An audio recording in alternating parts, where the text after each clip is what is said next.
भगवान की जय। प्रातः स्मरणे आचार्य श्री शांति सागर जी मुनि महाराज की जय। प्रातः स्मरणे परम पूज्य आचार्य गुरुवर श्री विद्यासागर जी मुनि महाराज की जय। परम पूज्य आचार्य भगवान श्री समय सागर जी महामुनि राज की जय। समस्त आचार्य संघ की जय।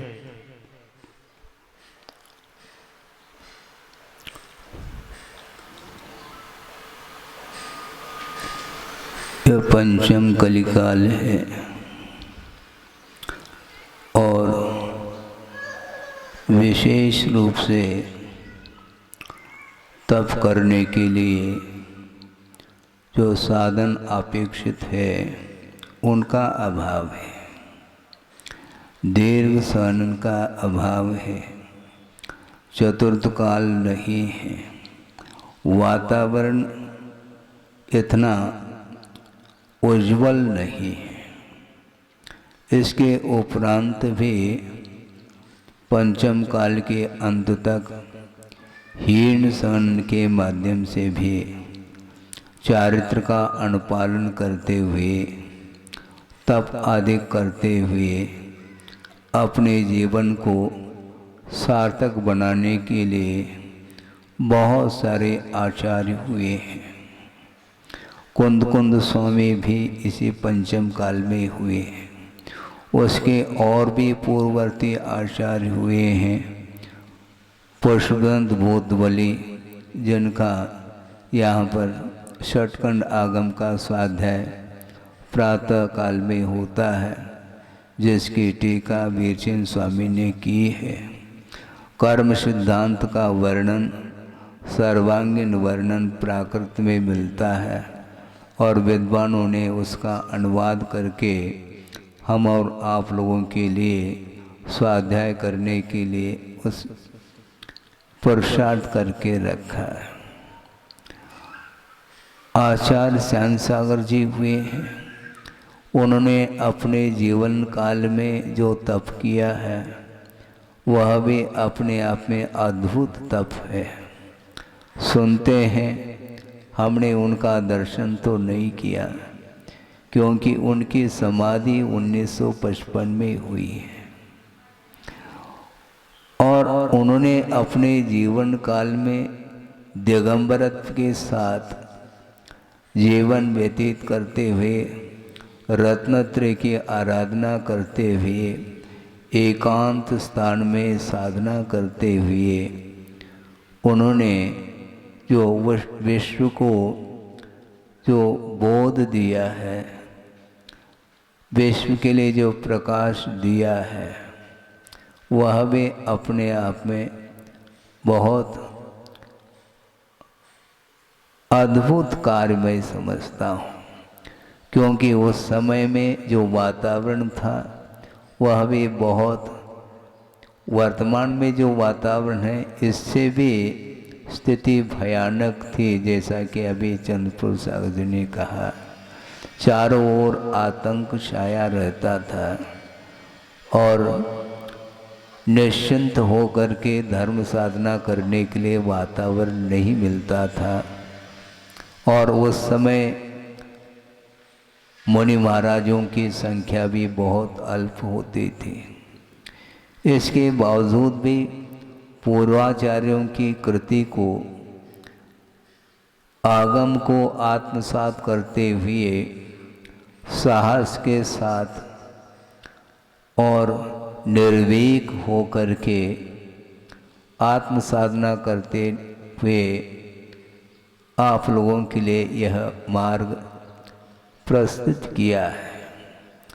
मार्ग तो बना हुआ है, किंतु उस मार्ग पर चलने के लिए बहुत विशुद्धि और निरीहता, वैराग्य में भाव अपेक्षित होते हैं।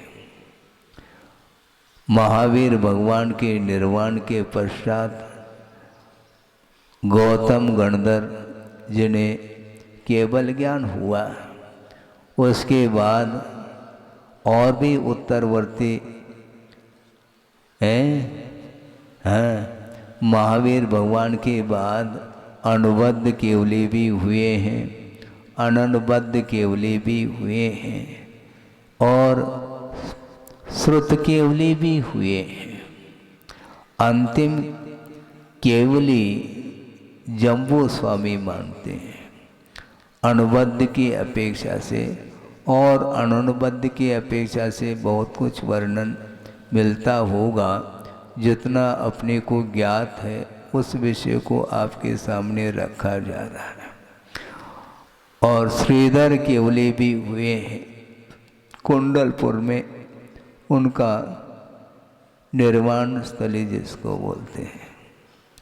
और उसके बाद भी श्रुत केवली हुए हैं, उसमें अंतिम श्रुत केवली भद्रबाहु हुए हैं। उसके बाद श्रुत केवली का अभाव हुआ और धीरे धीरे श्रुत का ह्रास होता चला गया। अंग और पूर्वों का ज्ञान रखने वाले उस समय विशेष रूप से आचार्य हुआ करते थे और आज वर्तमान में वह सारा ज्ञान लगभग लुप्त होने को है, थोड़ा सा शेष है। इसके उपरांत भी उस जिनवाने के प्रति, उस आगम के प्रति आस्था रखते हुए आचार्य सांसार जी महाराज जैसे और भी आचार्य हुए हैं, जिन्होंने आगम की आराधना करते हुए उसमें जो भी पूर्वाचार्यों ने रत्नत्रय आदि के विषय में वर्णन किया है उसको आत्मसात करते हुए, उसका आलोड़न करते हुए मार्ग पर निरंतर चलते चले गए। मार्ग बताने वाले चले गए हैं, किंतु उनके द्वारा रचित जो आगम हैं उस आगम को ही एकमात्र दर्पण के समान मानते हुए, क्योंकि आगम चक्षु साहू कहा है, आगम ही जिसके नेत्र होते हैं ऐसा साधु हुआ करता है। तो इस प्रकार आचार्यों ने भले ही ज्ञान उतना विशिष्ट ज्ञान रखे अथवा न रखे, किंतु प्रयोजन भूत तत्व को प्राप्त करने के लिए जो ज्ञान अपेक्षित है उतना ज्ञान तो उनमें था और वस्तुतः उसी को ज्ञान बोलते हैं। जो बड़े बड़े पोथी हैं, आगम शास्त्र आदि हैं, उनका अक्षर से सर्वांगीण ज्ञान करते हुए भी यदि उस मार्ग पर नहीं चलता है तो मात्र शाब्दिक ज्ञान माना जाता है, क्योंकि उस ज्ञान एकमात्र माध्यम है उस मार्ग पर चलने के लिए। और माध्यम होने के उपरांत भी उसका यदि सदुपयोग नहीं करते हैं तो मार्ग रहेगा कैसा। आप साहित्य का प्रकाशन कर सकते हैं, जनबिंब प्रतिष्ठित करके बड़े बड़े जनालय आदि का निर्माण करके जनबिंब की प्रतिष्ठा की जा सकती है। ये सब होता है, इसमें कोई बाधा नहीं है, क्योंकि हजारों साल के लिए हमारे लिए इतिहास सामने देखने में आता है और उस जनबिंब के माध्यम से सम्यक दर्शन आदि को प्राप्त कर लिया जाता है और शास्त्र का स्वाध्याय करके धीरे धीरे ज्ञान को बढ़ाया जाता है।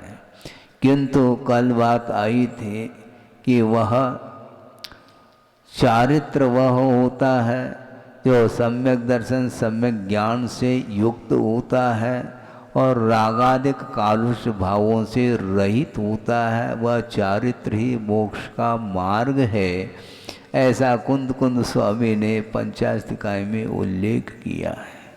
इन सभी ग्रंथों को पढ़ते हैं तो ऐसा लगता है हमें कुछ भी नहीं करने के लिए एक ही मात्र उद्देश्य है कि इस ज्ञान का सदुपयोग करते हुए राग द्वेषादिक भावों का जो अभाव करने के लिए पुरुषार्थशील है उसी व्यक्ति का विकास हो सकता है। और आचार्य सांसार जी महाराज ने अपने जीवन में जो कार्य किया है वह अपने आप में अवर्णनीय कार्य हुआ है। और उनकी परंपरा को चलाते हुए उनके उत्तरवर्ती आचार्य वीर सागर जी हुए, आचार्य शिव सागर जी हुए, आचार्य ज्ञान सागर जी हुए और आचार्य विद्यासागर जी हुए हैं। ये सारे उसी आचार्य श्याम सागर जी की परंपरा का अनुकरण करते हुए अपने जीवन को उन्नति की ओर ले जाने के लिए निरंतर प्रयत्नशील रहे और अपने जीवन को उन्होंने सार्थक बना लिया है।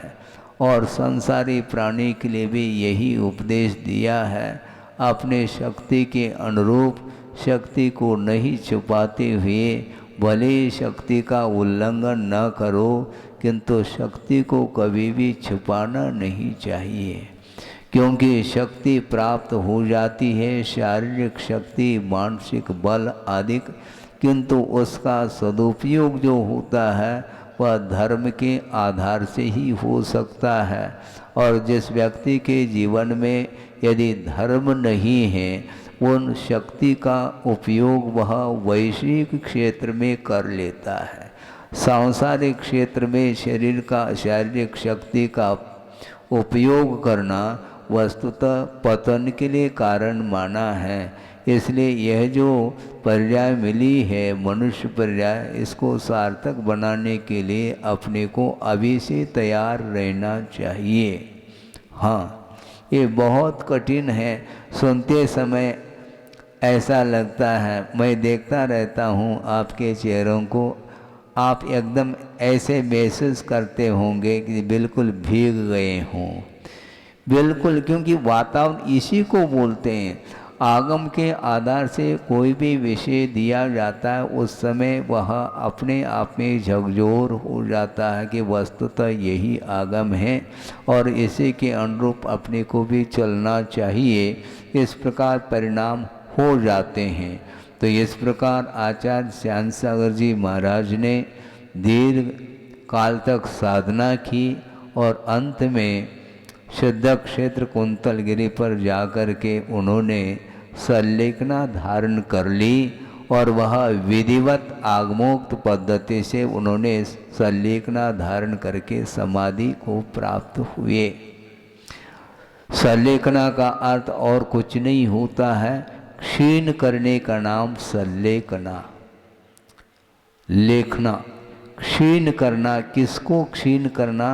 शरीर को क्षीण किया जाता है और इसके साथ साथ कषाय को भी क्षीण करने का उद्देश्य रखा जाता है। उसको संलेखना बोलते हैं। और सुनते हैं उनकी संलेखना 36 दिन की हुई है और यह भी चर्चा का विषय हमें सुनने को मिलता है कि अंत में 14 दिन तक निर्जला उपवास के साथ उनकी समाधि हुई, ऐसा सुनते हैं। यही है ना? हाँ, बिल्कुल ठीक कह रहे हैं चंद्रपुर सागर जी, क्योंकि उनके जीवन वृत्त में यह पढ़ने को मिलता है। सोचो, विचार करो, 14 दिन तक निर्जला उपवास के साथ संलेखना को उन्होंने संपन्न कर ली। और कई लोग कहते हैं महाराज ये तो पंचम काल है, पंचम काल है। उनके लिए भी पंचम काल ही था और हम और आपके लिए भी वही पंचम काल चल रहा है। अभी काफ़ी समय है पंचम काल का। अभी महावीर भगवान को निर्वाण प्राप्त हो करके 2500 वर्ष, थोड़े बहुत और आगे पीछे हो सकता है, इतना ही काल व्यतीत हुआ है। अभी लगभग 18,500 वर्ष पंचम काल के शेष हैं। और इस प्रकार निरंतर साधना करने वाले साधक इस धरती पर मिलेंगे। पंचम काल के अंत तक ये धर्म चलता चला जाएगा। उसके उपरांत जब प्रलय होगा, जब छठा काल आएगा, उस समय कुछ देखने को नहीं मिलेगा। वहाँ पर उस समय धर्म की आराधना करने वाले न श्रावक मिलेंगे, न श्रवण मिलेंगे, किंतु षट कर्म का भी अभाव हो जाएगा। असी मसी कृषि वाणिज्य शिल्प विद्या ये सारे सारे जीवन यापन करने के लिए षटकर्म माने गए हैं। वो सारे सारे षटकर्म जब समाप्त होगा उस समय जो मनुष्य रहेंगे वे बुद्धिहीन रहेंगे और मिट्टी का सेवन करके जीवन यापन करेंगे। इस प्रकार पढ़ने को मिलता है। ये पतन की ओर जा रहा है। उत्थान जो होगा वह उत्सर्पिणी में होगा। अभी ये अवसर्पिणी चल रही है और पंचम काल के बाद छठा, फिर बाद में उत्सर्पिणी काल प्रारंभ होगा तो वो छठे से ही प्रारंभ होगा। छठा और पंचम, उसके बाद चतुर्थ काल आएगा उत्सर्पिणी का। उस समय पुनः तीर्थंकरों का उद्भव होगा और पुनः नए सिरे से और तीर्थ का संचालन करने के लिए महापद्म नाम के तीर्थंकर जो अभी वर्तमान में नरक में हैं, नरक में क्यों हैं, बाद में वो तीर्थ के संचालक होंगे, किंतु वस्तुतः अज्ञानी संसारी प्राणी का पतन जो होता है वह अपने परिणामों के द्वारा होता है। और आप लोग सब पढ़ते होंगे प्रथमाणियोग ग्रंथ को, उसमें भी उल्लेख मिलता है। श्रेणिक राजा ने यशोधर मुनि महाराज के ऊपर एक भयंकर उपसर्ग किया था और उस उपसर्ग के फल स्वरूप उसे सप्तम पृथ्वी का बंद हुआ था, जहाँ पर 33 सागर की आयु है। किंतु बाद में उपसर्ग के पश्चात जब उस उपसर्ग को दूर करने के लिए कौन गई? हाँ, रानी चेला ने उस उपसर्ग को दूर किया है। वह समय श्रेणिक भी उपस्थित था। उन्होंने सोचा था हमने तो भयानक उपसर्ग किया है, चले गए होंगे, भाग गए होंगे वो महाराज। ऐसे थोड़े भागने वाले वो हैं। निर्भीकता के साथ उस उपसर्ग को सहन किया था। जब चेला ने देखा, उन्होंने सोचा कि इतना अनर्थ किया है, किसने? अपने पति ने ही अनर्थ किया है। और बड़े करुणा के साथ और आस्था के साथ, बड़े भक्ति के साथ उन्होंने वहाँ पर जा कर के अपना कर्तव्य का एक निर्वाह किया और सारा उपसर्ग को दूर किया है। उपसर्ग दूर होने के उपरांत उपसर्ग क्या हुआ, कैसा हुआ, ये सब डिटेल पढ़ो, समय हो रहा है, संक्षेप कर रहा हूँ। और चेला ने उपसर्ग जब दूर किया, उसके बाद जब यशोधर मुनि महाराज ध्यान से निवृत्त हो जाते हैं, उस समय दोनों ने नमोस्तु किया, किंतु बिना किसी पक्षपात के यशोधर मुनि महाराज ने दोनों के लिए धर्म वृद्धि का आशीर्वाद दिया। किसी के प्रति उनका वैर भाव नहीं रहा, किसी के प्रति भी शत्रुता का भाव नहीं रहा और उन्होंने धर्म वृद्धि का आशीर्वाद दिया। इस प्रकार देते ही श्रेणिक राजा के मन में ऐसा लगा हमने बहुत बड़ा अनर्थ किया, ऐसा अनर्थ करने वाला धरती पर शायद ही कोई मिलेगा। क्योंकि चक्रवर्ती ने बाहुबली के ऊपर चक्र चलाया है, वहाँ पर भी मारने का ही भाव है, हिंसा का ही भाव है, किंतु उस चक्री ने नरकाय का बंद नहीं किया। और श्रेणिक राजा ने जब उपसर्ग किया तो नरकाय का बंद क्यों किया? प्रश्न ये है, कारण ये है, चक्री ने बाहुबली के ऊपर चक्र तो चलाया है, किंतु बाहुबली वस्तुतः दिगंबर साधु नहीं था, वह भाई था। अपने भाई के ऊपर चक्र चलाया, किंतु इस श्रेणिक राजा ने एक दिगंबर संत के ऊपर उपसर्ग किया है। उसका प्रतिफल परिणाम ये निकला कि वह सप्तम पृथ्वी का बंद किया था। किंतु जिस समय उसने धर्म वृद्धि का आशीर्वाद प्राप्त कर लिया, उसके बाद ऐसे पश्चाताप के भाव भीतर होने लगे, हे भगवान इस प्रकार का जो अनर्थ किया, पाप का अर्जन किया, अब इस पाप को हम कहाँ पर धोएंगे। अपनी निंदा, अपनी आलोचना, अपनी गर्रा, अपनी जो कुछ भी अपने लिए टाइटल लगाना था लगा लिया, और उसके फलस्वरूप उस आलोचना, अपनी आलोचना करने के फलस्वरूप उसने सम्यक्त को उत्पन्न कर लिया। क्योंकि मिथ्यात्व के साथ नरकाय का बंध होता है। बाद में सम्यक दर्शन प्राप्त कर ली और तीर्थंकर के पादमूल में उसने क्या किया, षोडश कारण भावना के माध्यम से तीर्थंकर प्रवृत्ति का बंद भी किया और उसके साथ साथ सम्यक दर्शन को क्षायिक के रूप में परिवर्तित किया। ये इतने उज्जवल परिणाम जो हुए हैं, ये तत्काल ऐसे कैसे उज्जवल परिणाम होते होंगे महाराज। उज्जवल परिणाम जो होते हैं वह अपने अपराध को स्वीकार करने से ही परिणामों में उज्जवलता आती है।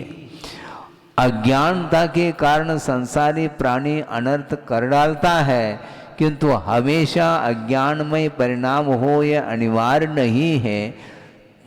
कालांतर में बहुत ही अल्प काल में वो सारे अज्ञान जन्य भाव समाप्त हुए और उन्होंने ये कार्य किया।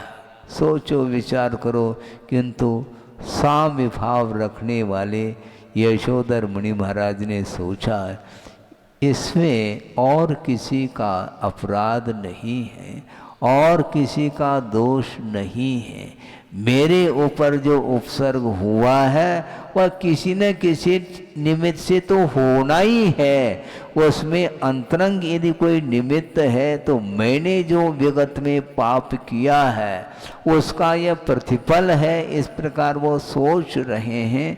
इसी को बोलते हैं साधक की दृष्टि कभी भी निमित्त की ओर नहीं जाती, बहिरंग निमित्त की ओर, किंतु अंतरंग निमित्त की ओर उनकी दृष्टि जाती है। और उन्होंने सोचा ये मेरे द्वारा किया हुआ यह परिणाम है। हमने विगत में अतीत जीवन में किसी के साथ इस प्रकार का अनर्थ कार्य किया होगा और उसके माध्यम से जो पुण्य का अर्जन हुआ है वह समय पाकर के उदय में आया है। इसलिए वस्तुतः मैं अपराधी हूँ, ये सामने वाला अपराधी नहीं। इस प्रकार उज्ज्वल परिणाम करने वाले यशोधर मुनि महाराज हुए। सोचो विचार करो। इसी प्रकार आचार्य श्यामसागर जी महाराज के जीवन काल में भी इस प्रकार की कुछ घटनाएं सुनने को मिलती हैं। इसके उपरांत भी बड़ी निर्भीकता के साथ, निरीहता के साथ उन्होंने शरीर के प्रति किसी भी प्रकार से कोई ममत्व भाव नहीं रखते हुए और आत्म कल्याण करते हुए, साधना करते हुए विश्व के लिए भी वीतराग मार्ग का एक आदर्श उन्होंने प्रस्तुत किया है। उसी मार्ग पर चलने वाले उत्तरवर्ती और भी आचार्य होते चले जा रहे हैं। इसलिए ज़्यादा नहीं कहते हुए इतना ही कहना चाहता हूँ। महाराज ने भी यही कहा है कि वस्तुतः ज्ञान उसी का नाम है जो आचरण के लिए कारण होता है। ज्ञान के होने के उपरांत भी आचरण की ओर यदि दृष्टि नहीं जाती है तो वह ज्ञान लुप्त हो जाता है और वह ज्ञान कोई भी अपना महत्व नहीं रखता है। क्योंकि ज्ञान चारित्र के लिए हुआ करता है, चारित्र के लिए ज्ञान नहीं है। ज्ञान चारित्र के लिए ज्ञान की आराधना की जाती है और ज्ञान की आराधना करते करते यदि अपने जीवन में चारित्र न आए तो वह ज्ञान की आराधना भी नहीं मानी जाती है। इसलिए बहुत अल्प समय है वर्तमान में, इसलिए हीन शरणन के साथ भी आचार्य शांत सागर जी महाराज ने जो संलेखना करके समाधि उन्होंने साधा है, वह अपने आप में बहुत अद्भुत कार्य किया है और हम लोगों के लिए वह एक आदर्श बन कर के गए हैं। उनके आदर्श को हम सामने रखते हुए अपने शेष जीवन को भी चारित्र में बनाने का और वीतराग भाव के साथ जीवन व्यतीत करने के लिए हम पुरुषार्थ करते रहें और इसी पुरुषार्थ के माध्यम से वहाँ तक पहुँच सकते हैं जहाँ तक वो आचार्य पहुँचे हैं। इसी मंगलमय भावना के साथ अहिंसा परमो धर्म की जय। बोधि समाधि परिणाम शुद्धि स्वात्मोपलब्धि शोक सिद्धि चिंतामणिम चिंतित वस्तुदाने त्वामंद मानस्य ममास्तुते। परम पूजाचार्य गुरुवर श्री विद्यासागर जी महाराज की जय।